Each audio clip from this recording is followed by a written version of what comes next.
नमस्कार।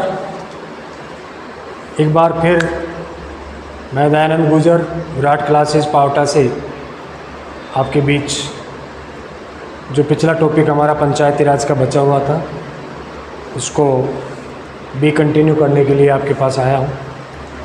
हम पिछली वीडियो में पंचायती राज के गठन के बारे में बात की थी कि किस प्रकार से पंचायती राज की व्यवस्थाएं पूर्ण रूप से अस्तित्व में आई।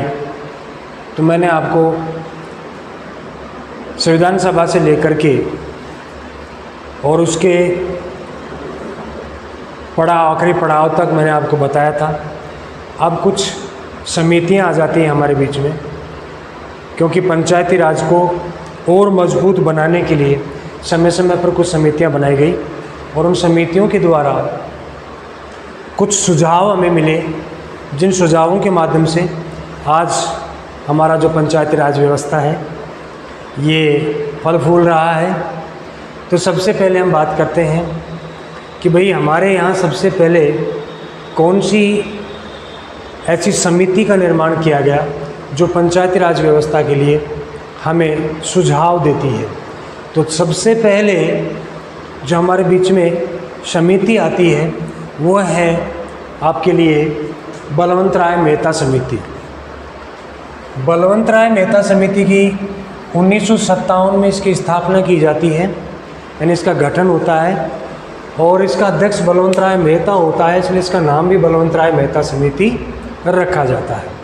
इसका काम था कि ये पंचायती राज को कैसे सुदृढ़ बना सकती है, गाँव में कैसे इसको अप्लाई किया जाए, इनके बारे में इन्हें सुझाव देने थे कि भाई भारत गाँव का राज्य है, गाँव का देश है, हमारे यहाँ संसाधन कम हैं, तो किस प्रकार से हम इसको जो है अप्लाई करें।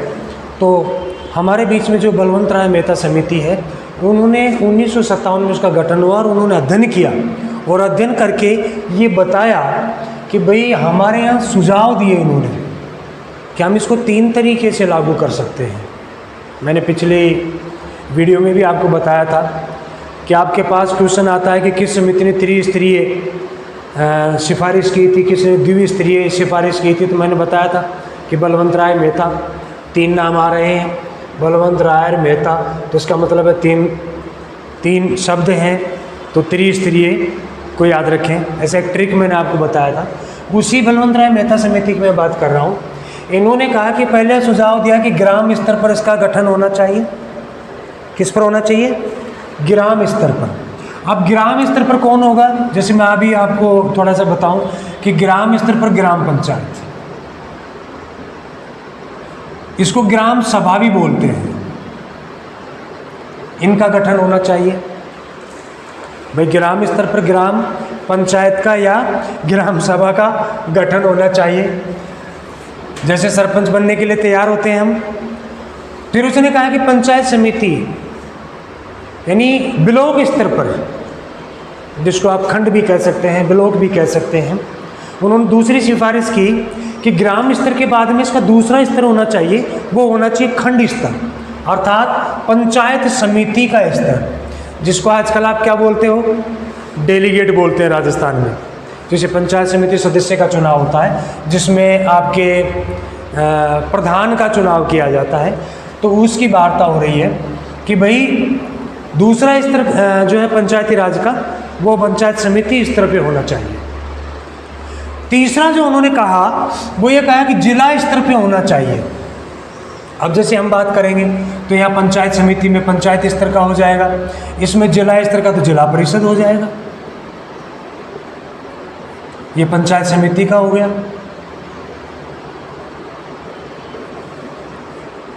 अब जैसे इन्होंने 3 सिफारिशें की कि सबसे पहले ग्रामीण स्तर पर होना चाहिए, तो ग्रामीण स्तर पर ग्राम पंचायत होगी या ग्राम सभा होगी।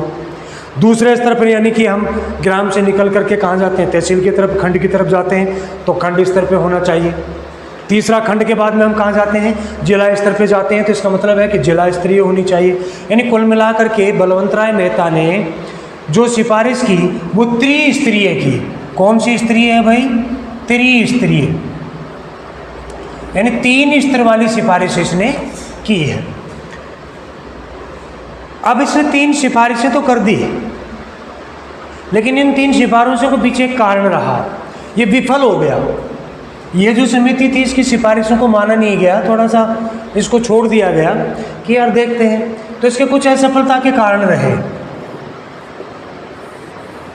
असफलता के कारण क्या? जन सहभागिता का अभाव, यानी जो ग्राम स्तर पर, ब्लॉक स्तर पर हम इसका गठन करना चाह रहे हैं, उसमें जन सहभागिता का अभाव पाया गया। यानी जो सुझाव इन्होंने दिए उसमें आम जन की सहभागिता को नहीं माना गया, क्योंकि इसमें कुछ ऐसे प्रावधान हैं कि जो थोड़े से हाई फाई सोसाइटी वाले हैं वो तो सहभागिता कर रहे हैं, लेकिन निम्न वर्ग का लोग, जो बिल्कुल निचले स्तर का जो लोग थे, उनके इसमें सहभागिता का अभाव पाया गया, इसलिए विफल हो गया। दूसरा क्या था कि लोकतांत्रिक विकेंद्रीकरण की बात को अपनाने का सुझाव दिया। अब देखिए, लोकतांत्रिक विकेंद्रीकरण का मतलब होता है कि शक्तियों का बंटवारा होना चाहिए वो भी लोकतंत्र के हिसाब से, यानी शक्ति एक व्यक्ति के पास में नहीं होनी चाहिए, अलग अलग उसका डिवाइडेशन होना चाहिए। तो यहाँ शक्तियों का विकेंद्रीकरण की बात की गई, वो भी लोकतंत्र के आधार पर अपनाने का सुझाव दिया। तो इस तरीके से इस सिफारिश को थोड़ा सा ये वीक पॉइंट साबित हुए, और इसके बाद में जो दूसरी सिफारिश हमारे सामने आई, इसके सुझावों को माना गया, लेकिन इतना प्रभाव इन्होंने नहीं दिखाया। तो अब कहते हैं कि भाई जब इसने ये 3 स्तरीय रखा और ये सुझाव दिए और ये असफलता के कारण रहे, तो अब हमारे बीच में बात आती है कि भाई फिर बलवंत राय मेहता को, यानी कि सबसे पहले हम बात करें कि बलवंत राय मेहता को पंचायती राज का वास्तुकार क्यों कहते हैं? वास्तुकार कह दीजिए, शिल्पी कह दीजिए। तो देखिए, इसके लिए मैं आपको बताऊंगा, किसी भी चीज की शुरुआत करने वाला जो व्यक्ति होता है, श्री गणेश जो करता है, उसको हम क्या कहेंगे? शिल्पी कहेंगे, जन्मदाता कहेंगे। तो देखिए, जन्म तो इसको किसी और ने दे दिया था 1880 से 82 के बीच में। किसने दिया था? लॉर्ड रिपन ने। इसलिए पंचायती राज का जनक तो लॉर्ड रिपन को कहा गया। अब जनक इसको नहीं कह सकते, क्योंकि जनक तो ऑलरेडी हमने बना दिया है। तो इसको क्या नाम दें? क्योंकि पहला व्यक्ति है जिसने सिफारिश दी है। तो हमने क्या किया, हमने इनको क्या नाम दे दिया? बलवंत राय मेहता को पंचायती राज का क्या कह दिया? शिल्पकार कह दिया, शिल्पी कह दिया। तो ये एक तरीके से इनको शिल्पकार कहते हैं।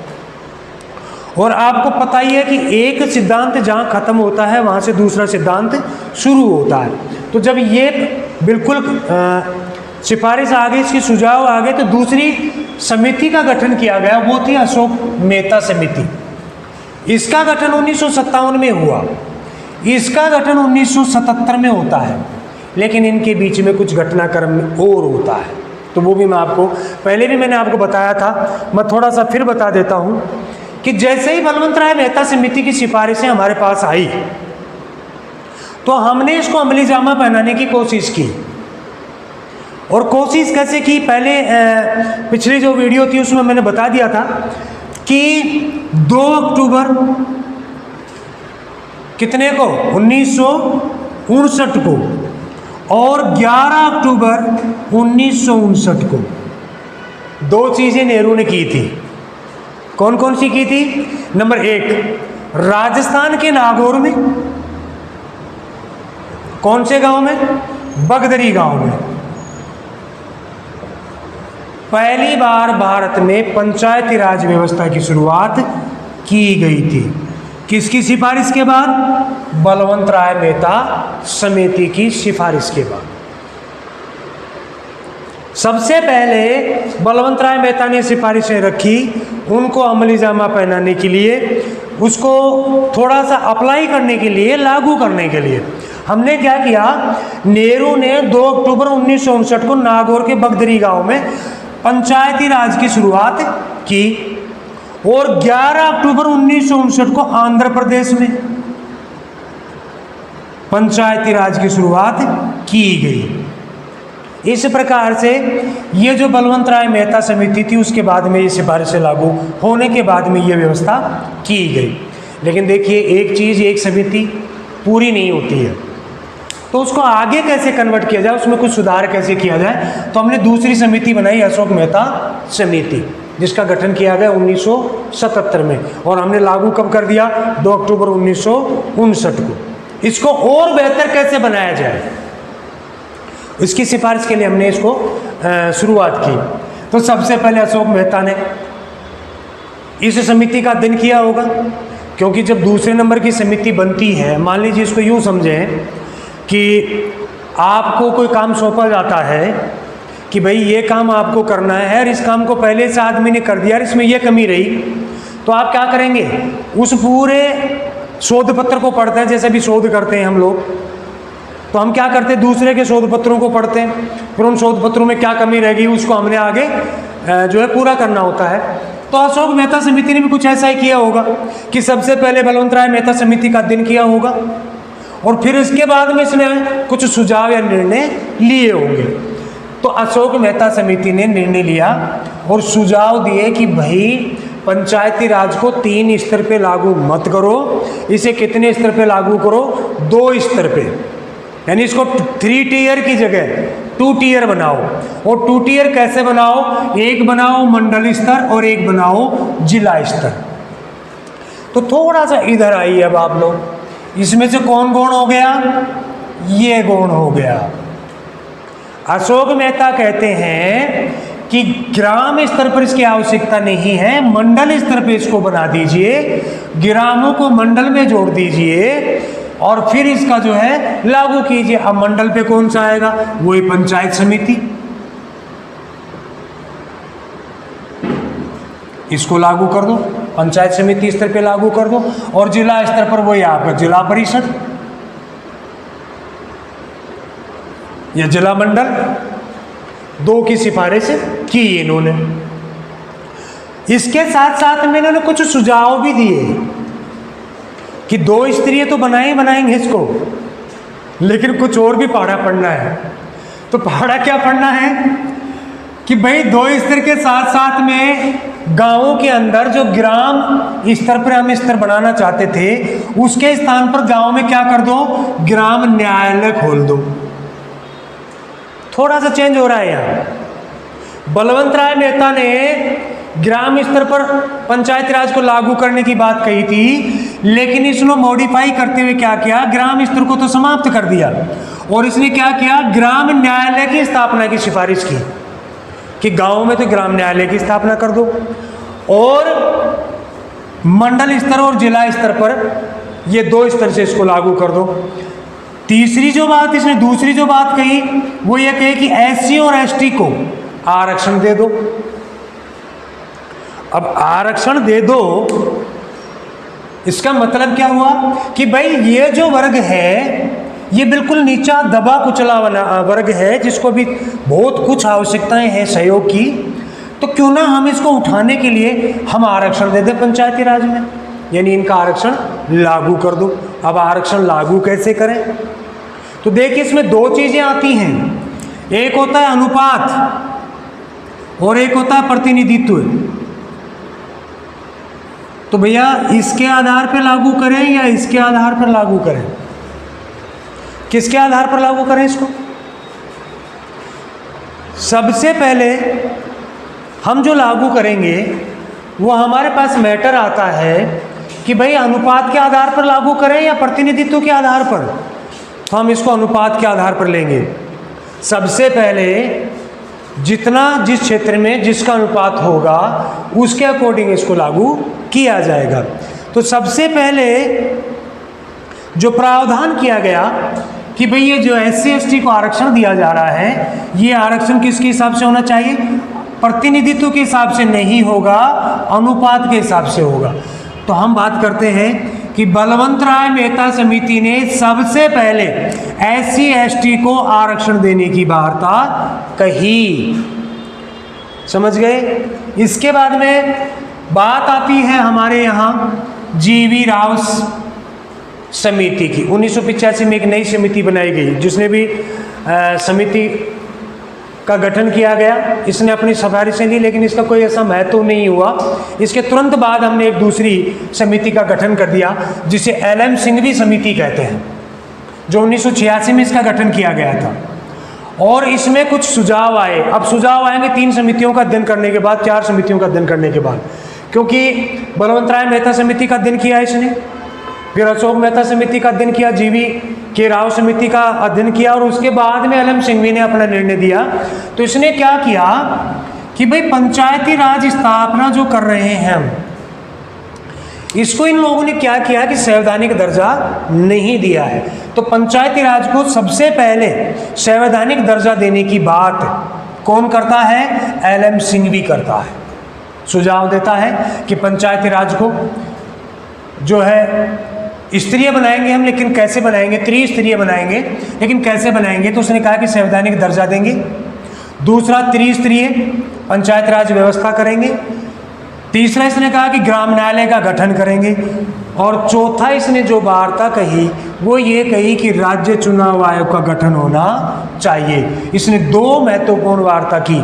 सबसे पहले, अब तक किसी ने संवैधानिक दर्जा देने की बात नहीं कही, तो एलएम सिंघवी समिति ने दर्जा देने की वार्ता कही है।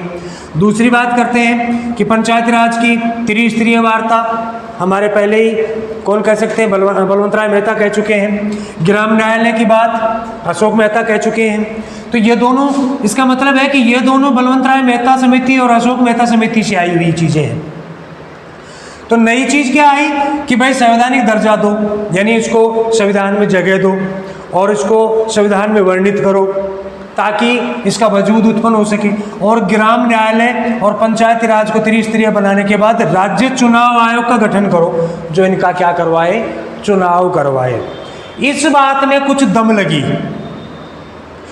तो जैसे इस बात को दम लगी कि हाँ चुनाव आयोग के अंडर में दे दिया जाना चाहिए, संवैधानिक दर्जा होना चाहिए ताकि कोई इसका अपोजिट ना कर सके, तो अब एक समिति और बनी, पीके तुंगन समिति।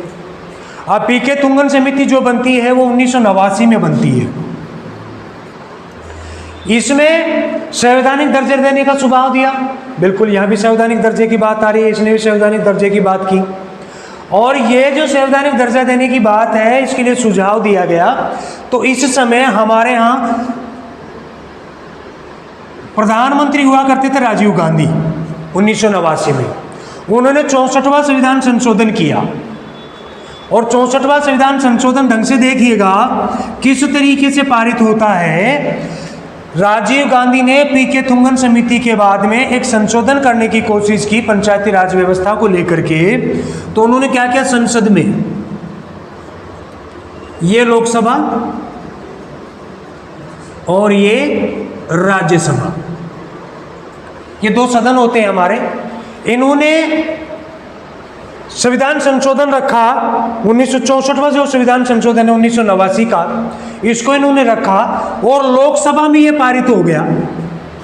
लेकिन राज्यसभा में क्या हुआ? ये फ्लॉप हो गया। राज्यसभा ने इसको रोक दिया।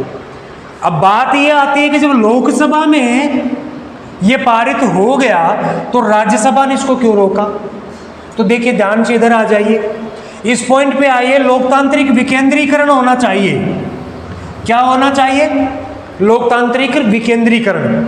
लेकिन यहाँ जो चीज आ रही थी इस 64वें संविधान संशोधन में, ये क्या हो रहा था? केंद्रीकरण हो रहा था। क्या कर रहे थे हम? केंद्रीकरण पे बल दे रहे थे, इसलिए यहाँ उल्टा पड़ गया।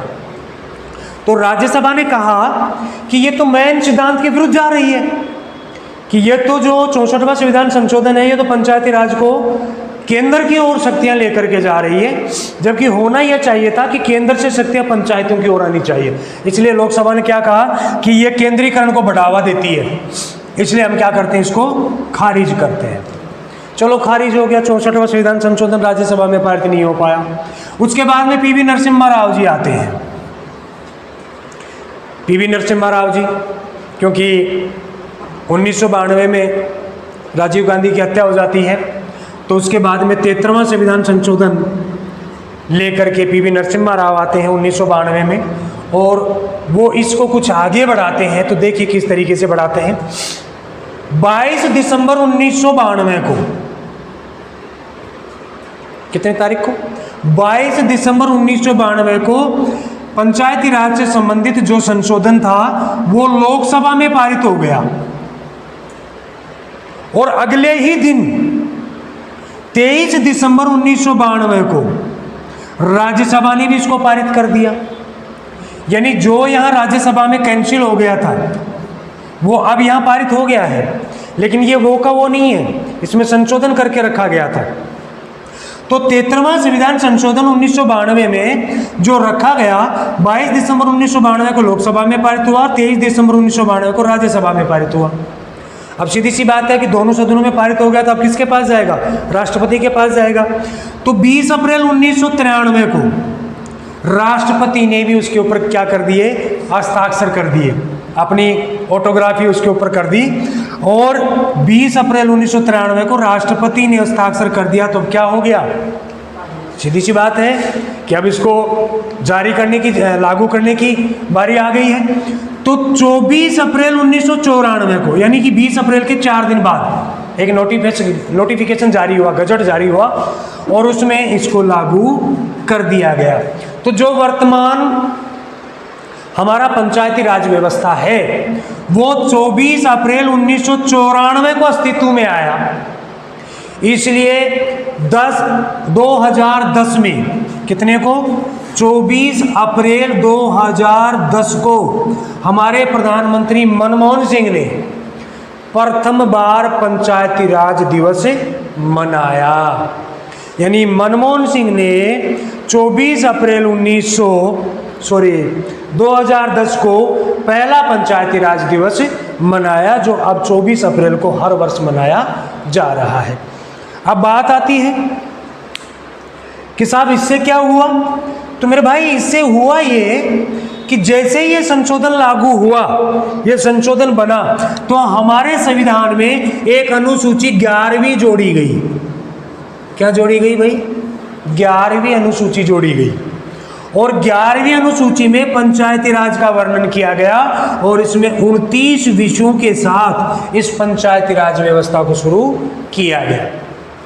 ये इस प्रकार से आपका पंचायती राज अस्तित्व में आया। एक बार फिर से मैं आपको बता रहा हूँ, थोड़ा सा स्मृति टाइप में सुनिएगा।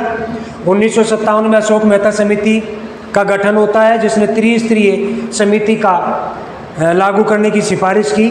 उसने जनसहभागिता का अभाव पाया गया और विकेंद्रीकरण, लोकतांत्रिक विकेंद्रीकरण का सुझाव दिया, जिसके कारण ये बलवंतराय मेहता समिति जो है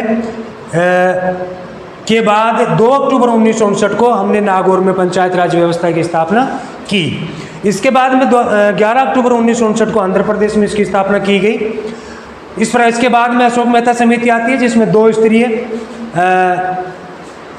पंचायत राज के लागू करने की सिफारिश की गई, जिसमें पहला ग्राम न्यायालय की स्थापना की गई। यहाँ ग्राम पंचायत को समाप्त कर दिया गया और यहाँ ग्राम पंचायत की जगह ग्राम न्यायालय की स्थापना की गई। SC ST की आरक्षण शुरू किया गया सबसे पहले। इसके बाद में GV राव समिति का गठन किया गया। इसमें वही समिति का जो प्रावधान था पहले वाला, कुछ ऐसा विशेष इसने नहीं दिया जिसकी वजह से इसका अध्ययन किया जाए। 1986 का जो LM सिंघवी समिति है, इसने तीनों का अध्ययन करने के बाद, इन तीनों समितियों का अध्ययन करने के बाद में अपनी सिफारिश दी। तो इन्होंने क्या किया? 2 नई चीज़ें बताई। एक तो पंचायती राज को संवैधानिक दर्जा देने की वार्ता की, दूसरा इसने क्या किया? राज्य चुनाव आयोग के गठन का सुझाव दिया। ये बिल्कुल नए थे दोनों, ये दोनों बिल्कुल नए सुझाव हैं। और इसके बाद में PK थुंगन समिति 1989 में आया, जिसने संवैधानिक दर्जा देने का सुझाव दिया। यानी इसी बात का फिर से उसने क्या किया कि ये जो इन्होंने कहा, इसी को वापस से रिपीट किया और विकेंद्रीकरण की जगह, केंद्रीकरण की जगह विकेंद्रीकरण को ही अपनाया। तो जब ये थुंगन समिति आई तो इसके बाद में 64वां संविधान संशोधन राजीव गांधी लेकर के आते हैं, जो लोकसभा में पारित हो जाता है लेकिन राज्यसभा में पारित नहीं होता है, तो ये यहीं समाप्त हो जाता है। इसके बाद में 1992 में राजीव गांधी जी की अकाल मृत्यु हो जाती है। PV नरसिम्हा राव प्रधानमंत्री बनते हैं, तो उन्होंने 73वां संविधान संशोधन 1992 में किया, जो 22 दिसंबर 1992 को लोकसभा में पारित हुआ, 23 दिसंबर 1992 को राज्यसभा में पारित हुआ।